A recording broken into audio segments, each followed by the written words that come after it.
Ermengarde said to Sara later.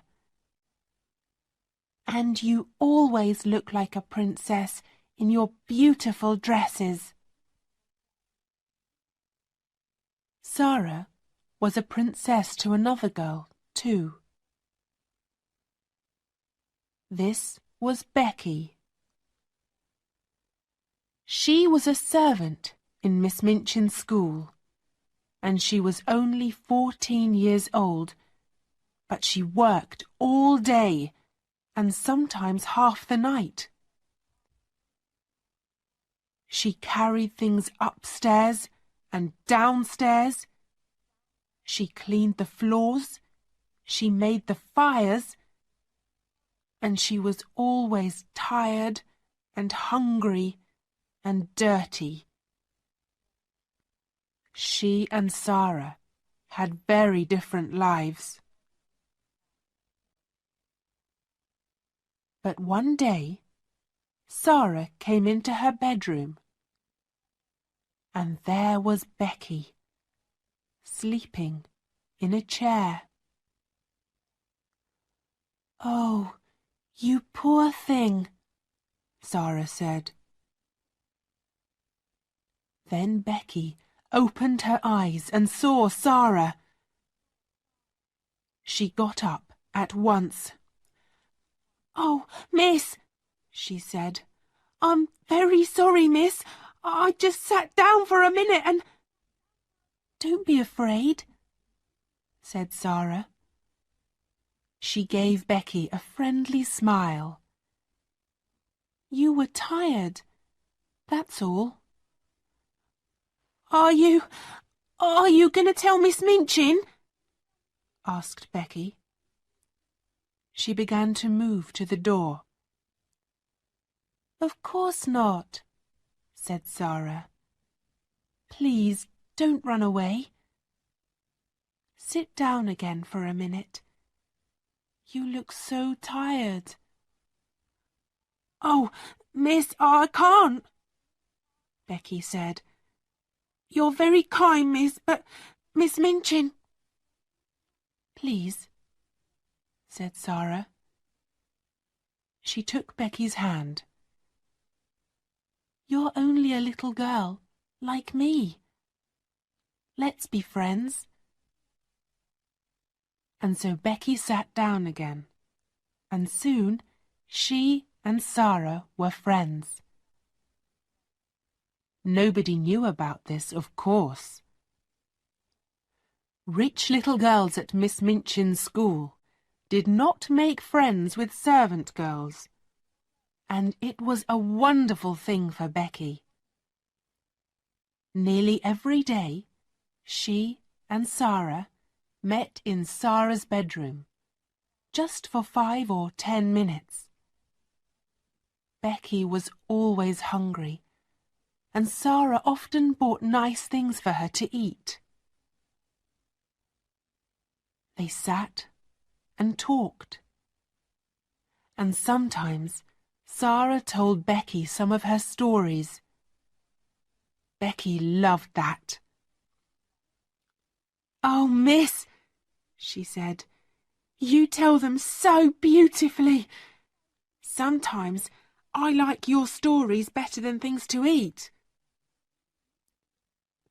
And after those visits to Sara's room, Becky always felt better. Not so tired and not so hungry. Some months later, Sara had her 11th birthday. Lessons stopped for the afternoon, and there was a big party for all the girls in the school. "This party is expensive for us," Miss Minchin said to her sister, Amelia, "but it looks good for the school."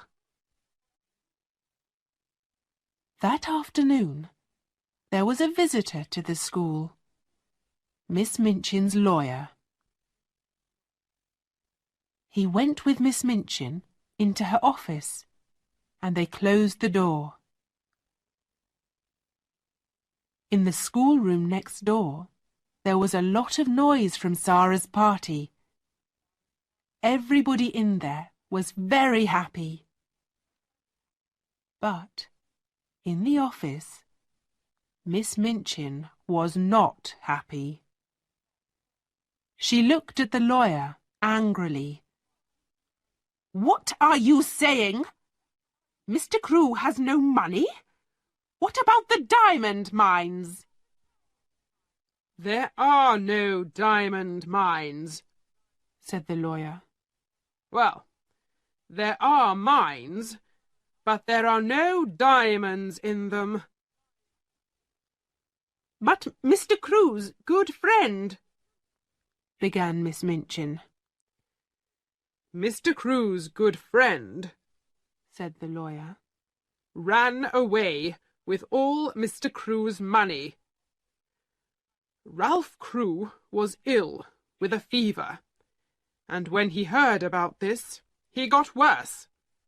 A week later, he was dead." "Dead?" cried Miss Minchin. "But what about his daughter, Sarah, and this expensive birthday party?" "Sarah Crewe has no money," said the lawyer. "Not a penny in the world, Miss Minchin. Not a penny." "She must leave my school at once," Miss Minchin said angrily. "She must go this afternoon." "Where?" said the lawyer. "Out into the streets? An 11-year-old girl?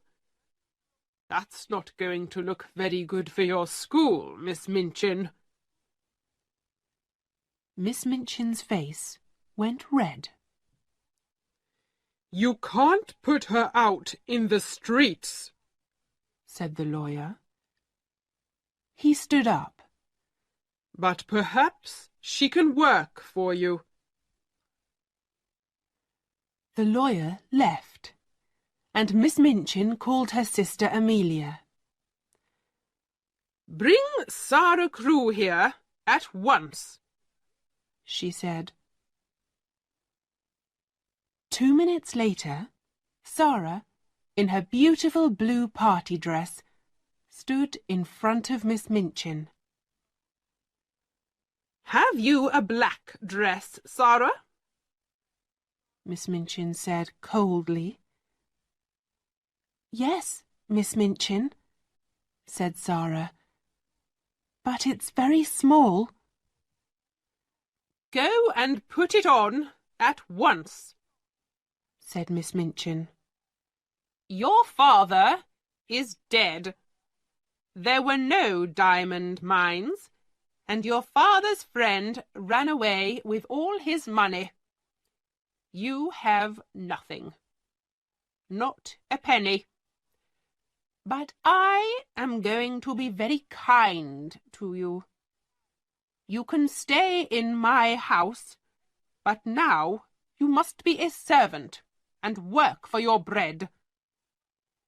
You can sleep in a servant's room, upstairs, next to Becky's room." Chapter 3. The New Servant Girl. That evening, in the little attic room, Sarah sat on the bed in her old black dress. She did not cry, but her face was white, and she did not move or speak for hours. Late at night, the door opened quietly, and Becky looked in. Her eyes were red from crying. "Oh, miss," she said, "all the servants are talking about it. I'm so sorry. So sorry." She looked at Sarah's white face and began to cry again. Then she ran to Sarah and took her hand. At last, Sarah moved. Slowly, she turned her head and looked at Becky. "Oh, Becky," she said. And that was all.